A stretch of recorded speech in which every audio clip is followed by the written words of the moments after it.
Yellow flowers look fucking shitty with your hair, ya whore. A decade ago, Mrs. Pumpkin was the most notorious troll on the Knot.com, a reputable wedding planning message board I relied on while planning my wedding. I wanted to be able to pull off the perfect Martha Stewart wedding with 0 event planning skills under my belt. I wanted my hair to be, simple, but elegant, but intricate, but simple. I wanted everything natural, with shades of off-white and pale green and pale yellow, though it looked fucking shitty with my hair. And I needed it all to seem effortless, despite the year it took to pull it off. With hundreds of hopeful, eager brides and a handful of grooms, all trying to juggle the high-stress task of pulling off a wedding, emotions were high, patience was thin, and the message board was popping. And Amy Loves Ryan was by far the most popular girl on the boards. She was witty, cute, had a dreamboat fiancé, and always had something nice and helpful to say.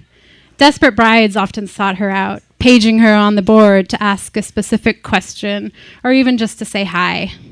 When she addressed me directly, I would quietly squeal at my desk, "The popular girl, she knows who I am. I'll never watch this monitor again."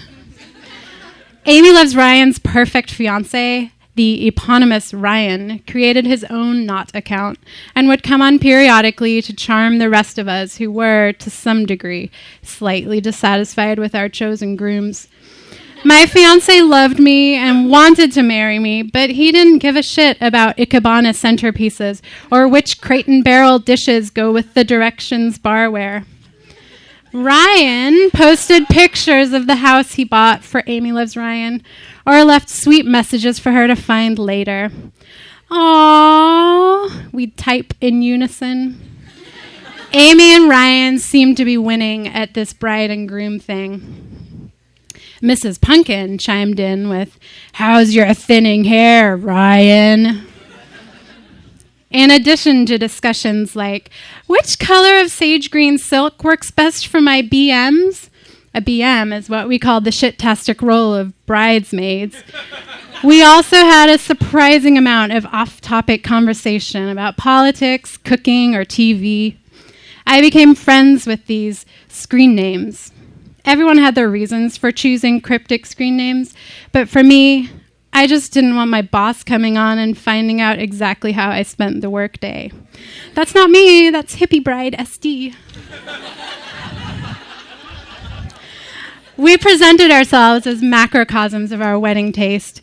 If I had a picture of organic hemp-ribboned mason jar fairy lanterns in my bio, then obviously I was an organic hemp-ribboned mason jar fairy myself. I told my not friends things I wouldn't dream of telling my real-life friends. We all did. Insecurities about our relationships, kinky stuff about sex, shortcomings at work, and catty gripes about the godforsaken in-laws. This was all generally met with support on the forum, but Mrs. Pumpkin, like a schoolyard bully, would give us wedding geeks our digital wedgies. "Your fiancé sounds like a douchebag, and so do you. And your engagement ring is microscopic, ya whore." You'd never hear Amy Loves Ryan say something so mean. She and her inner circle were incredibly sweet. I wanted to be part of it. I wanted them to notice me. I wanted them to care about my rustically elegant burlap tablecloths, which might poison the $47 a plate portobello risotto with formaldehyde. I quickly became addicted to the site, the advice, the support, and the drama. I looked forward to checking in with my not friends when I got to work. I eventually formed a handful of intimate relationships, local and worldwide, that have become pretty amazing. Since then, they've held my babies, I've met their sisters, and we still tell each other all the things we wouldn't dream of telling our real-life friends. Our bridal sisterhood stemmed from needing to relate to someone. Mrs. Pumpkin needed to make us cry. Mrs. Pumpkin stepped up her game. Her trolling became indiscriminate and unapologetic. She was officially banned from the boards often, but kept returning with slight variances in screen name, zero variance in attitude. Almost all of us fell victim to her meanness at some point, but she focused her aggression on Amy Loves Ryan. But Amy Loves Ryan was busy. She announced that she was pregnant. A month or two later, the first ultrasound pictures emerged announcing twins. Twins! Ah! Amy wrote as a caption, and in asterisks, the words, Shakes head. She was so cool. And so it was that I started using asterisks wherever and whenever I could. Shakes head. And soon thereafter, Amy and Ryan got married, and a flowery recap appeared on the site. Their wedding sounded straight out of a magazine. Perfect island destination, loving, doting partner, a dreamy life with a soon-to-be happy nuclear family on the way. The recap she posted was delightful and funny. She didn't even fret when she mentioned the pictures of her special day were ruined. Something went wrong with the photographer. We could not fathom the injustice of losing one's wedding pictures. We showered Amy Loves Ryan with condolences and pity. Oh my God, you must be devastated. I can't even imagine what you're going through. It would be like your special day didn't even happen. What a shame. Nobody gets to see your baby bump, you fat whore. A few days later, I arrived at work, turned on my massive CRT monitor, opened my work email as a cover, and pointed my browser to the not.com, my morning ritual. I had 2 hours before my first meeting. And as the pretty graphics loaded and the pop-up sepia-toned bridal supply advertisements flashed on the screen, I saw absolute mayhem on the message board. Pumpkin, it seemed, had the proof. She had found Amy Loves Ryan's exact ultrasound and belly photos on a pregnancy forum. Come to think of it, those floral print maternity shirts were a bit tacky for Amy. And the picture of Amy and Ryan was actually a pair of models from a magazine. It was clear Amy Loves Ryan wasn't our darling golden girl at all. Mrs. Pumpkin, the unsung hero, had unmasked one of the biggest ruses in bridal internet history.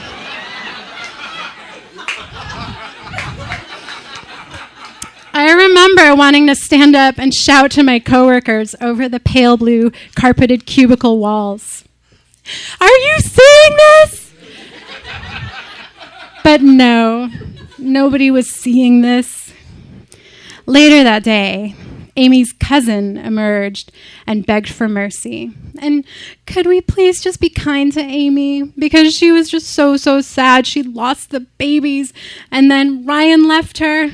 And now this.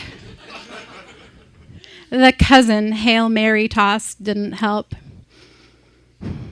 It's one thing to betray all your female internet friends. It's another thing to fake a pregnancy. But faking a miscarriage, game over. Amy Loves Ryan.